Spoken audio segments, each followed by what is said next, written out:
Hi friends, இன்னைக்கு noodles பார்க்க போகிறோம். ஸோ வேணால் டேஸ்டி நூடுல்ஸ். முதல்ல நம்ம ஹாட் வாட்டரில் தண்ணி ஊற வச்சுக்கலாம். அப்புறம் சூடாக உடனே நூடுல்ஸ் அதுக்குள்ளே போட்டு கொஞ்ச நேரம் ஊற வச்சுக்கலாம். அப்போ தான் நூடுல்ஸ் சூப்பராக இருக்கும். அதுக்கு முன்னாடி நம்ம நூடுல்ஸ்க்கெல்லாம் ரெடி பண்ணிடலாம். முதல்ல ஆயில் ஊற்றிக்கலாம். அப்புறம் உளுந்து போட்டுக்கலாம். நல்லா வணக்கி விட்டுக்கலாம். அப்புறமேட்டு கருவேப்பிலை போட்டுக்கலாம். அப்புறமேட்டு பச்சை மிளகாய் போட்டுக்கலாம். போட்டு நல்லா வணக்கி விட்டுட்டு ஆனியன் போட்டுக்கலாம். இதெல்லாம் போட்டு நல்லா வணக்கி விட்டுக்கலாம்.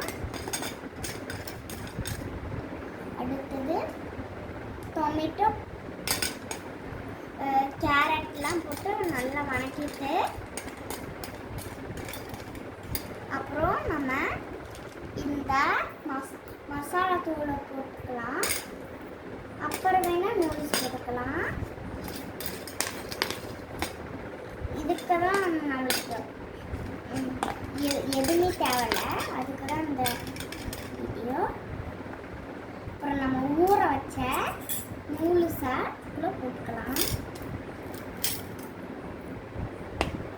நல்லா கலக்கி விட்டுக்கலாம். மசாலா வர அது எல்லோ கலரில் வர வரைக்கும் நம்ம கிண்டி விட்டுட்டே இருந்தால் அது வந்துடும். நல்லா கிண்டி விட்டுருக்கேன். வந்தால் சரி.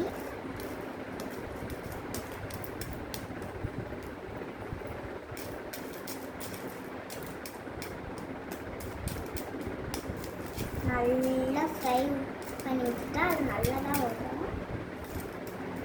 இதெல்லாம் மசாலா இல்லை இதெல்லாம் நல்லா வேகணும். கருவேப்பிலை இந்த பச்சை மிளகாலாம் நல்லா உடஞ்சி நல்லா ப்ரௌன் கலரில் வந்தால் ஓகே. ப்ரௌன் கலர் வந்தால் தான் எடுக்கணும். அதுக்கு முன்னாடியே லேட்டாக எடுக்கணும். ரொம்ப லேட்டில் கொஞ்சம் லேட்டாக. நீங்கள் விட்டு சீக்கிரமாக எடுத்தீங்கன்னா அது நல்லாவே இருக்காது. நூடுல்ஸு கொஞ்சம் லேட்டாக எடுத்துக்கிட்டால் ரெடி ஆயிடும். பச்சை மிளகாய் நல்லா வெளியே வரணும். அது கொட்டலாம். எல்லாம் நல்லா ப்ரௌன் கலர் ஆகும். நூடுல்ஸில் ப்ரௌன் கலர் ஆகிடும்.